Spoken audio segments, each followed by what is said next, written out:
Hello, class. Uh, I, I am sorry that I'm late doing this. It's been a hectic, stressful, if not depressed week so far. However, regarding my family history, in my family, despite the church tradition, because my family has a long history tied to the LDS Church. Regard, you know, I'm not going to go into various beliefs regarding the LDS Church or my what or how I feel I am true Mormon, uh, unlike the LDS Church. But nonetheless, the LDS Church has a tradition of family history, where and they put on roots conferences and through the whole world of family history, they are well known for for the work that they are doing. They own Family Search, and, you know, which is connected with Ancestry.com. In my family, however, due to many aunts and uncles passing on, grand grandparents passing on, and frankly, most members of the family just hasn't picked up the gauntlet, as so to speak, regarding family history, with the exception of my mother and my great aunt, um, my grandmother's sister. You my grandmother, my mom's mom, her sister, Mary, Mary Lou. Um, so I chose to interview both them.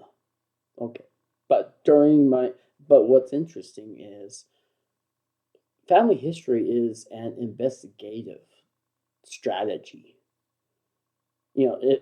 As we employ good investigative research, we can find a whole lot of good, juicy tidbits and additional sources. For example, as I was interviewing Mary Lou, she told me about a cousin that I have. Well, a great cousin, I think. He is the oldest son of the oldest sister that her and my grandmother has. No, no, Norma passed away, obviously, but her oldest son is still living in Arkansas, 72 years old, and I was able to interview him as well. So, three total interviews.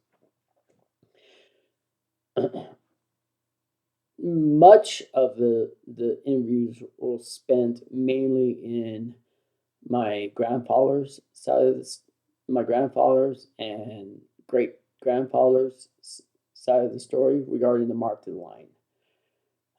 My, you know, you know, due to the lapse of memory and relying on sources and work other people have done, so the knowledge just stopped at two or three sources on the rest of the family tree. If that makes sense. So much of the information I gathered are having to do with my grandfather and my great grandfather. My grandfather being James at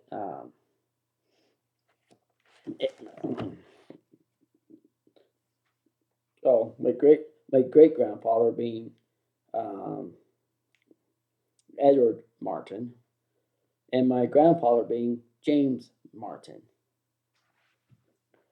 And James Martin, due to my spiritual experiences of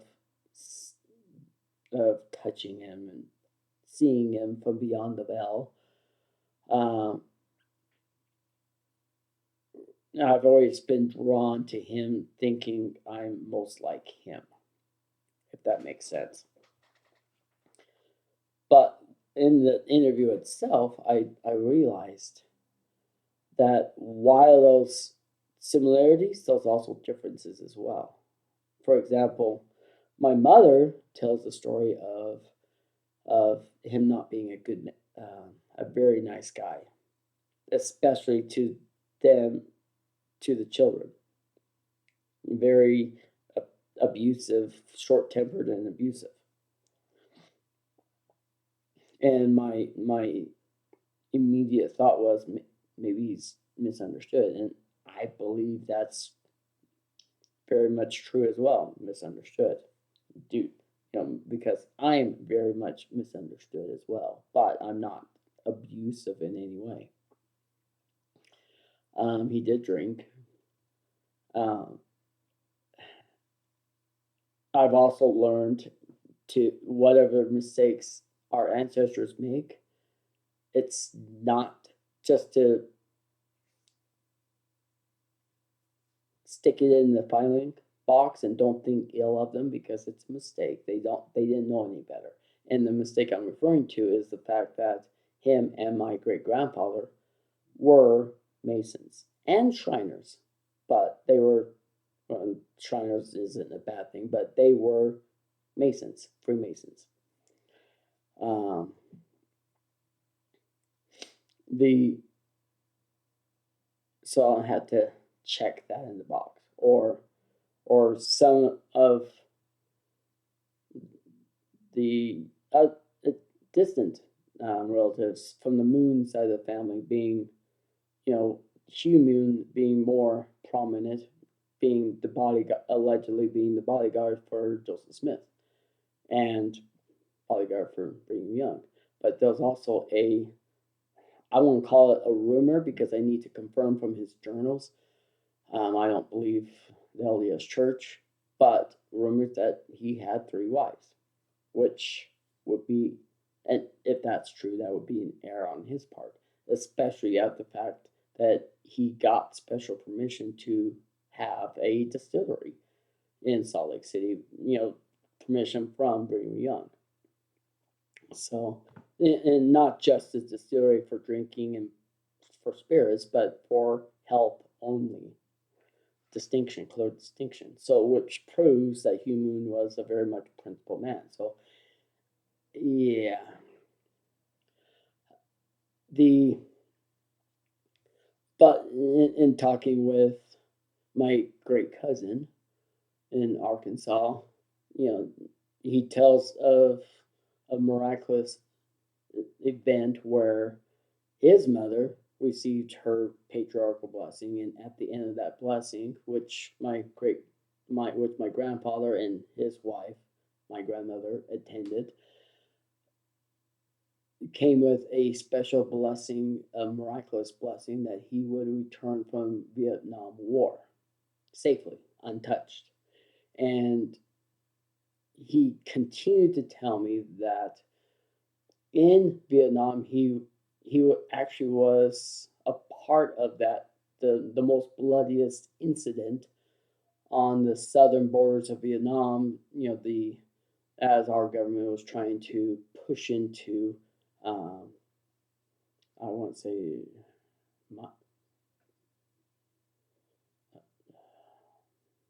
Malaysia, I think. I don't know. Anyway, I'll have to. My memory's lapsing right now at the moment, but it's very interesting. He also told me a good memory of my grandfather accepting his help fixing his car too, and being a good man that way. My grandmother, despite her memory lapsing, couldn't remember any of the bad, only talking about the good. But my grandfather was also very intelligent, and my great grandfather was very intelligent regarding electrical industry and electronics, which I personally have spent 25 years in car and home audio. My grandfather created a security system that's still in use today a, for for a good majority of the banking industry. Uh, my grandfather was self-employed, being electrician. My grandfather was was a very kind individual who loved dogs, and my personal beliefs are dogs are people too. They are better than people, actually. I have my four in the backyard. Um, but so there's a lot of similarities between the two, and then that with myself, for example, and well, including physical too. Me and my mom are the only ones in the family with red hair. Well, no, and my sister. But where would this come from if it wasn't for my grandfather, her, and that side of the family? So I, I've gone over, and hopefully this was insightful.